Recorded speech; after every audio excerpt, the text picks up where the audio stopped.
Culés, lo que se ha destapado en las últimas horas no es una noticia cualquiera. Es una bomba. Un golpe directo al corazón del barcelonismo y, sobre todo, una prueba más de lo que muchos llevamos años diciendo.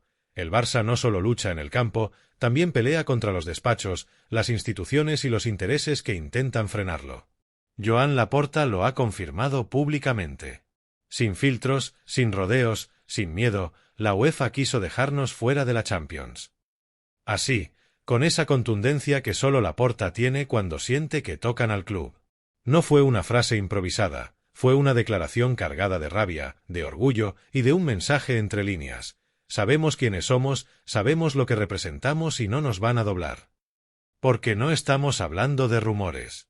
Según el propio presidente, hubo movimientos internos en la UEFA, presiones, informes y tentativas reales de apartar al Barça de la Champions por el famoso caso Negreira.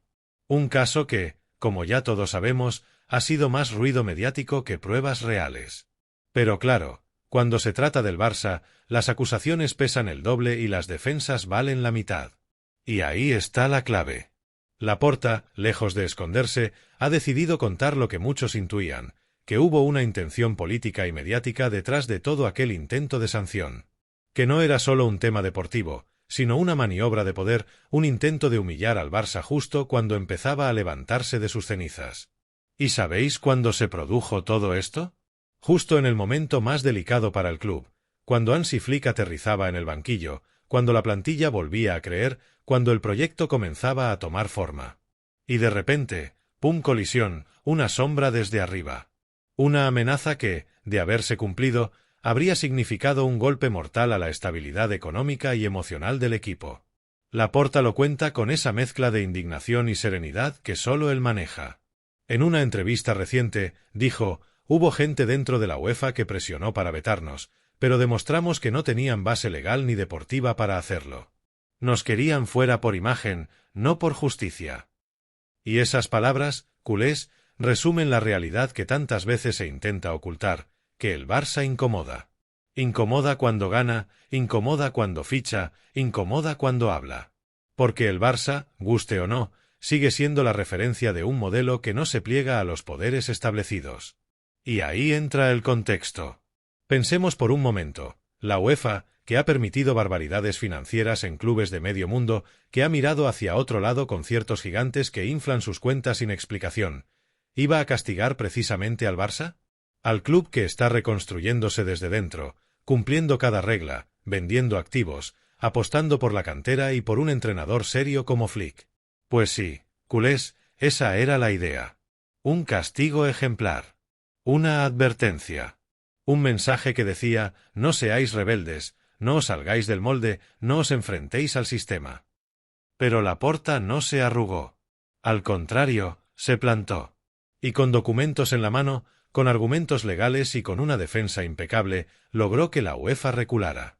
Lo que pocos saben es que dentro de la institución europea hubo una auténtica guerra interna. Algunos miembros del Comité de Ética querían aplicar el baneo preventivo, otros defendían que no existían pruebas suficientes.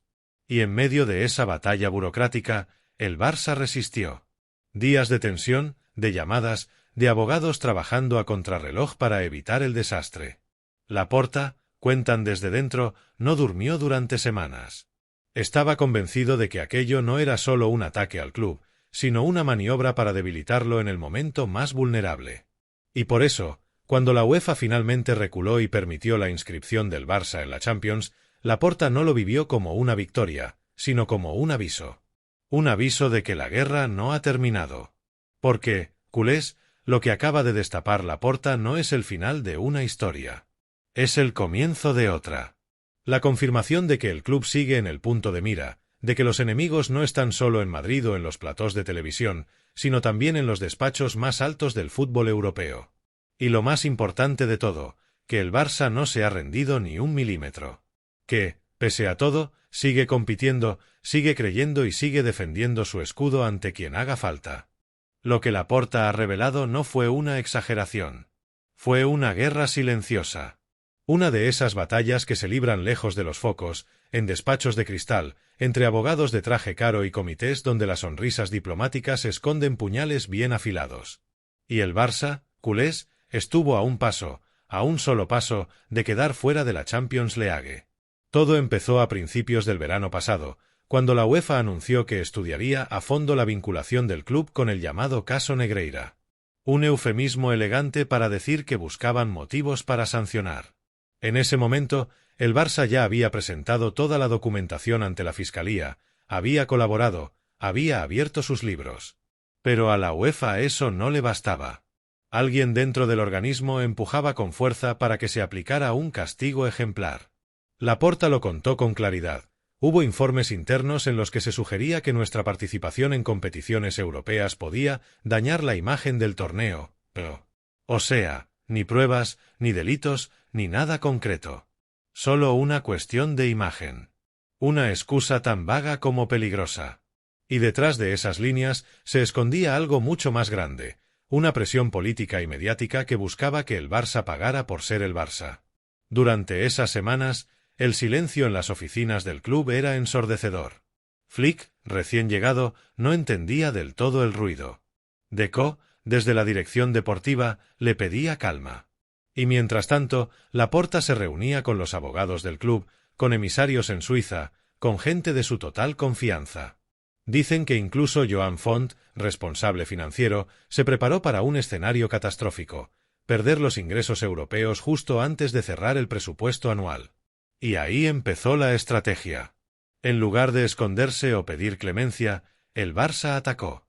Laporta activó su red de contactos, movió hilos en los pasillos de la UEFA, filtró documentación que demostraba que el club nunca había recibido un trato arbitral favorable. Incluso se mostró dispuesto a acudir al Tribunal de Arbitraje Deportivo, TAS, si la sanción se hacía efectiva. Fue un órdago: si nos echáis, nos veremos en los tribunales. Ese movimiento cambió todo. En Nyon, la sede de la UEFA, empezaron a dudar. La medida que parecía decidida se fue desmoronando ante la posibilidad de una batalla legal y mediática sin precedentes. Porque Laporta lo sabía, echar al Barça no solo era injusto, era un suicidio económico para la propia Champions. Hablamos de uno de los clubes con más audiencia, más historia y más magnetismo del mundo. Sin el Barça, el torneo perdía brillo, perdía emoción, perdía dinero. Pero ojo, culés, que el fuego no se apagó ahí. Mientras Laporta negociaba en la sombra, desde España seguía el bombardeo. Los programas de la llamada caverna mediática abrían cada noche con el mismo discurso: el Barça no puede jugar la Champions mientras esté bajo investigación. El mensaje era claro: si no podían derrotar al club en el campo, intentarían hacerlo desde los micrófonos. Lo que no contaban es que la investigación de la UEFA tenía pies de barro. Cuando los inspectores revisaron los informes originales, descubrieron que no había ni una sola prueba que vinculara pagos con favores arbitrales. Que todo lo que se había construido era humo amplificado por la prensa. Y ahí fue cuando Laporta vio la oportunidad de rematar la jugada. Convocó a sus abogados y preparó un informe demoledor de más de 400 páginas que desmontaba punto por punto las acusaciones. Ese documento, según fuentes cercanas, fue el que salvó al Barça. En él se explicaba con detalle el contexto histórico de los pagos a Negreira, la ausencia de ilegalidad en los contratos y, sobre todo, el compromiso del club con la transparencia. Laporta lo presentó como prueba de buena fe, y fue eso lo que terminó por inclinar la balanza. Cuando la UEFA anunció oficialmente que el Barça sí podría disputar la Champions, dentro del club hubo lágrimas. Literalmente. Gente del área financiera, empleados veteranos, directivos que habían vivido el miedo de ver al Barça fuera de Europa, todos respiraron aliviados. Porque aquella decisión no solo aseguraba los millones que el club necesitaba, sino también algo mucho más grande: la dignidad del escudo. Sin embargo, Laporta no se quedó callado. Lo que ha dicho ahora, tiempo después, es un ajuste de cuentas. Una forma de contarle al mundo lo que pasó entre bambalinas. Porque si el Barça calla, el relato lo escriben otros. Y Laporta, que aprendió la lección en su primera etapa, sabe que el silencio es el arma de los que no tienen nada que defender. Por eso hoy lo cuenta sin tapujos. Hubo presión, hubo intento de veto y hubo una respuesta firme del club. Porque el Barça, una vez más, sobrevivió a una tormenta que habría hundido a cualquiera. Y lo más curioso, culés, es que justo cuando todo parecía estabilizarse, algo más empezó a moverse en el horizonte, algo que Laporta y Flick no esperaban, pero que podría cambiar el futuro inmediato del club. Cuando la UEFA finalmente dio luz verde a la participación del Barça en la Champions, muchos en el club pensaron que el infierno había terminado. Pero no, culés, aquello fue solo el principio de un proceso mucho más profundo, una reconstrucción institucional, emocional y estratégica. Porque una amenaza así deja cicatrices, y Laporta lo sabía. El Barça no podía volver a mostrarse vulnerable, ni depender de favores externos. Tenía que blindarse. Los días posteriores al comunicado fueron una mezcla de euforia y desconfianza. Euforia, porque el club seguía vivo en Europa. Desconfianza, porque Laporta entendió que la guerra con la UEFA no era un episodio aislado, sino un aviso de lo que estaba por venir. Desde entonces, en los despachos del Camp Nou, o mejor dicho, en las oficinas provisionales mientras el estadio se reconstruye, se trazó un nuevo plan: reducir al mínimo la dependencia institucional y reforzar la identidad del club como resistencia frente al poder centralizado del fútbol europeo. Ahí entró en escena Hansi Flick, el hombre que, sin buscarlo, se convirtió en el rostro de la nueva era. Flick venía con su estilo alemán, su disciplina, su enfoque metódico. Pero lo que más sorprendió a Laporta fue su discurso interno. El técnico pidió una reunión privada tras conocerse la decisión de la UEFA y dijo algo que muchos dentro no olvidan: en Alemania, cuando un club es fuerte, lo respetan. Aquí, al Barça hay que hacerlo respetar. Esa frase se convirtió en lema de vestuario. Los jugadores, algunos muy jóvenes como Lamine Yamal, Balde o Fermín, entendieron que no solo jugaban por ganar partidos, sino por defender un escudo que había sido atacado injustamente. Y eso se notó en el campo. De repente, el equipo empezó a jugar con una energía distinta. No era solo fútbol, era orgullo. Era rabia contenida transformada en intensidad. Laporta, por su parte, comenzó a mover sus fichas en los despachos. Sabía que no podía confiar plenamente en la buena voluntad de la UEFA, así que se acercó a otros clubes históricos con los que comparte una visión más libre del fútbol. Reanudó contactos con dirigentes de Italia, de Francia, incluso de Inglaterra, buscando aliados. No se trataba de resucitar la Superliga, aunque la idea sigue flotando en el aire, sino de crear una red de apoyo mutuo. Un mensaje claro: si vuelven a atacarnos, no estaremos solos. Y en ese tablero político, el papel de Deco también fue crucial. El director deportivo, que suele ser discreto, se implicó en mantener la calma del vestuario y en proteger a los jugadores del ruido mediático. En los días más tensos, fue él quien se reunió con los capitanes, explicándoles la situación y pidiéndoles que no se dejaran arrastrar por los titulares. «Vosotros sois el escudo en el césped, nosotros lo somos fuera», les dijo. Por otro lado, los patrocinadores también observaron la situación con lupa. Hubo llamadas, incertidumbre, amenazas veladas de revisar contratos si el Barça quedaba fuera de Europa. Pero cuando se confirmó la participación, la narrativa cambió por completo. El Barça pasó de ser el acusado al sobreviviente. Un club que resistió una embestida institucional y salió de pie. Y eso, paradójicamente, reforzó su marca global. Lo que nadie imaginaba era el impacto emocional que todo esto tendría en Laporta. Fuentes cercanas aseguran que el presidente vivió aquellos días como una especie de déjà vu de su primera etapa. El Barça contra el mundo, él al frente, y una sensación constante de que había que pelear cada centímetro de respeto. Solo que esta vez, la batalla era mucho más compleja, mediática, jurídica y económica a la vez. Y ahí fue donde Laporta tomó una decisión clave: apostar por la transparencia total. Si el Barça quería salir reforzado de todo esto, no podía seguir dando excusas a sus enemigos. Se implementaron nuevas auditorías internas, se publicaron informes financieros más detallados y se inició una política de comunicación más directa. Nada de silencios prolongados, el club hablaría por sí mismo, sin intermediarios. Mientras tanto, la relación con la UEFA entraba en una fase fría. Ni hostilidad abierta ni reconciliación. Un respeto tenso. Laporta y Ceferin, el presidente de la UEFA, coincidieron meses después en un evento en Mónaco. No hubo apretones de manos efusivos ni fotos conjuntas. Solo miradas cortas y frases diplomáticas. Pero quienes estuvieron presentes aseguran que Ceferin fue claro: hicimos lo que teníamos que hacer, Joan. No lo tomes como algo personal. A lo que Laporta, según testigos, respondió con una media sonrisa y un guiño: «Yo tampoco». Ironía catalana en estado puro.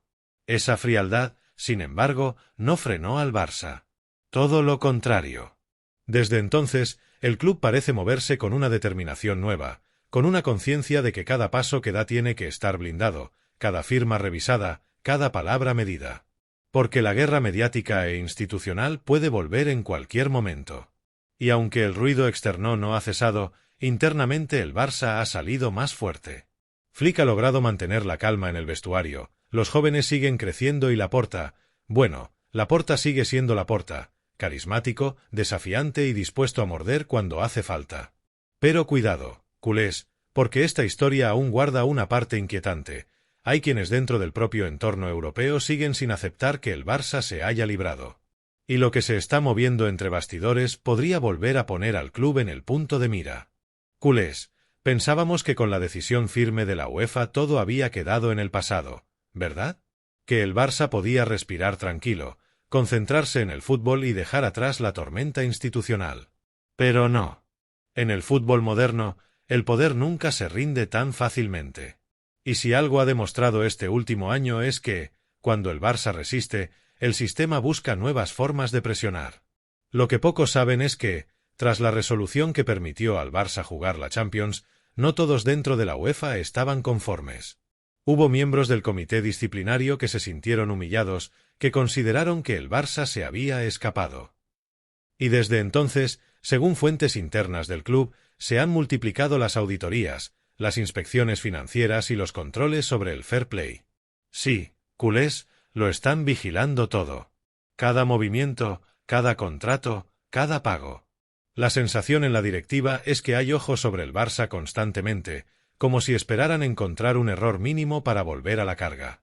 Y Laporta lo sabe. Por eso, lejos de relajarse, ha decidido anticiparse a cada golpe. El presidente ha puesto en marcha un plan de 3 fases. La primera, blindar el área económica; la segunda, consolidar el proyecto deportivo de Flick; y la tercera, fortalecer el relato institucional del club a nivel europeo. Porque el Barça, más que nunca, necesita ganar tanto en los despachos como en el césped. Empecemos por la primera parte, la economía. Desde el fiasco de la pandemia y las tensiones con la Liga, el club vive al milímetro. Cada euro cuenta, y la UEFA lo sabe. Por eso Laporta ha buscado nuevos patrocinadores fuera del circuito tradicional, en mercados emergentes de Asia y América. El objetivo no es solo ingresar más, sino demostrar independencia. Podemos sostenernos sin depender del beneplácito de nadie. La segunda fase, la deportiva, es quizás la más visible. Hansi Flick ha logrado lo que pocos entrenadores recientes consiguieron: devolver la disciplina, la intensidad y la claridad táctica. Pero lo que más ha sorprendido a todos es cómo ha alineado su visión con la del club. Flick no solo entrena, también entiende la identidad. Ha reforzado la presión alta, ha recuperado el peso de la masía y ha hecho algo clave: proteger psicológicamente a los jóvenes del ruido externo. Porque Flick lo tiene claro: si la UEFA, la prensa o los rivales quieren debilitar al Barça, lo harán a través de sus jugadores. Los pondrán en duda, los provocarán, los desgastarán mentalmente. Y por eso, en cada entrenamiento, en cada charla, repite la misma frase: nosotros no jugamos contra 11, jugamos contra el relato. Y en esa batalla simbólica, Laporta y Flick han formado un tándem perfecto. Laporta es el escudo institucional, Flick es el comandante en el campo. Uno defiende con palabras, el otro con resultados.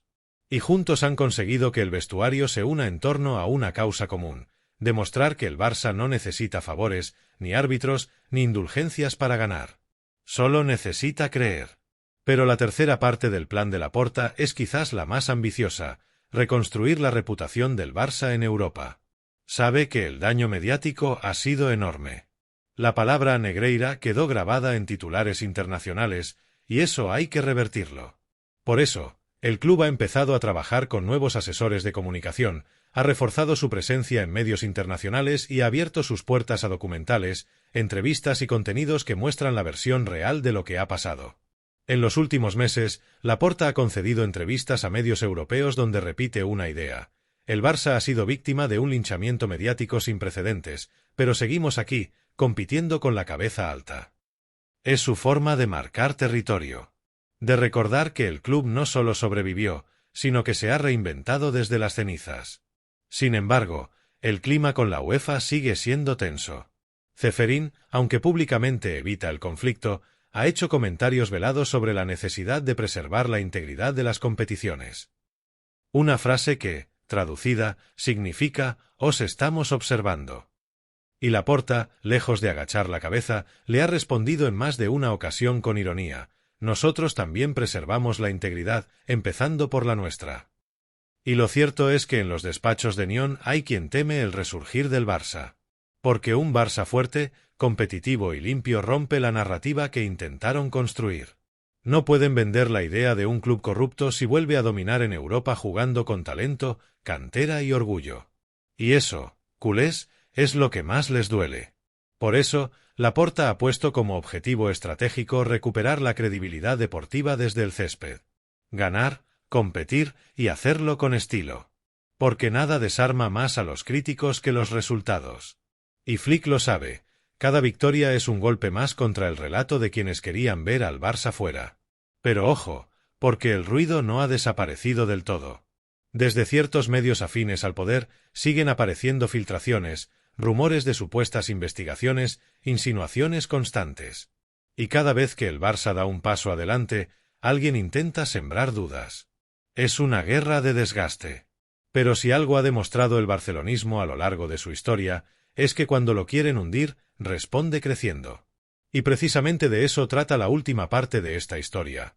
Como el Barça, después de sobrevivir a todo, está construyendo una nueva identidad, más resistente, más unida y más consciente de lo que representa. Porque lo que Laporta ha dicho sobre la UEFA no es una queja, es una advertencia.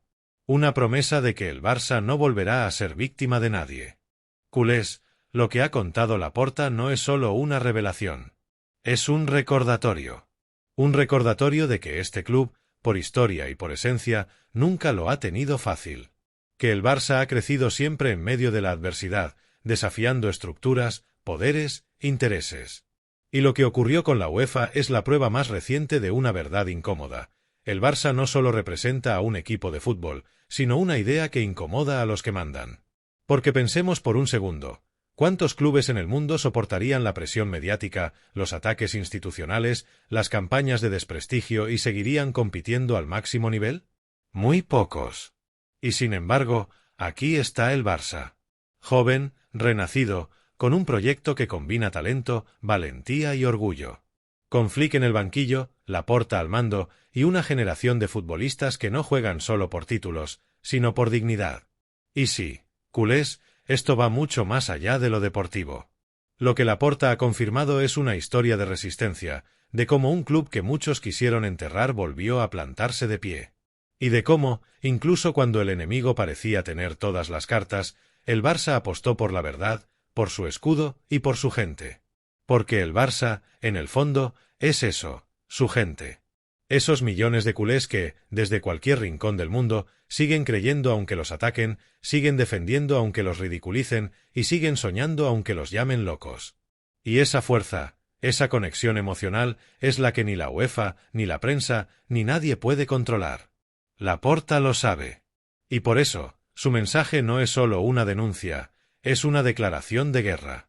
Una forma de decirle al mundo que el Barça no va a callar más, que cada intento de hundirlo solo lo hará más fuerte. Y que si en algún momento pensaron que podían borrar al club de Europa, se equivocaron de enemigo. Porque este Barça está despertando. Lo ves en Flick, en su mirada firme cuando habla de competir sin excusas. Lo ves en Lamine Yamal, que juega como si no sintiera el peso del escudo, sino el orgullo de llevarlo. Lo ves en Ter Stegen, en Pedri, en Gavi, en los veteranos que todavía creen que este equipo tiene una deuda pendiente con su historia. Y sobre todo, lo ves en la grada. En esa afición que, pese a los golpes, sigue llenando estadios, sigue cantando, sigue creyendo. Porque cuando el barcelonismo se siente atacado, no se rompe, se une. Y eso, culés, es lo que más teme el poder. La frase de Laporta quedará para la historia. La UEFA quiso vetarnos, pero no pudieron. No porque fuéramos perfectos, sino porque fuimos firmes. Esa es la lección. Que la perfección no salva, pero la firmeza sí. Que cuando defiendes lo que eres con convicción, ni la UEFA, ni los medios, ni nadie puede destruirte. Así que la próxima vez que escuches un titular lleno de veneno, un rumor diseñado para desestabilizar, recuerda esto: si el Barça molesta, es porque sigue importando. Si lo atacan, es porque sigue siendo grande. Y si quieren silenciarlo, es porque su voz sigue siendo demasiado poderosa. Por eso, culés, hoy más que nunca toca estar unidos. Defender el escudo no solo en el campo, sino también en el relato. Porque la batalla por el Barça no se libra solo a 90 minutos, sino cada día, en cada conversación, en cada red social. El Barça está volviendo. No solo a ganar, sino a inspirar. Y aunque el camino esté lleno de obstáculos, una cosa está clara: cuando el barcelonismo se levanta, nadie puede detenerlo. Así que, como siempre decimos en Universo Culé, corazón azul, corazón rojo, visca el Barça, visca Cataluña, y que se preparen, porque el Barça no se rinde. Jamás.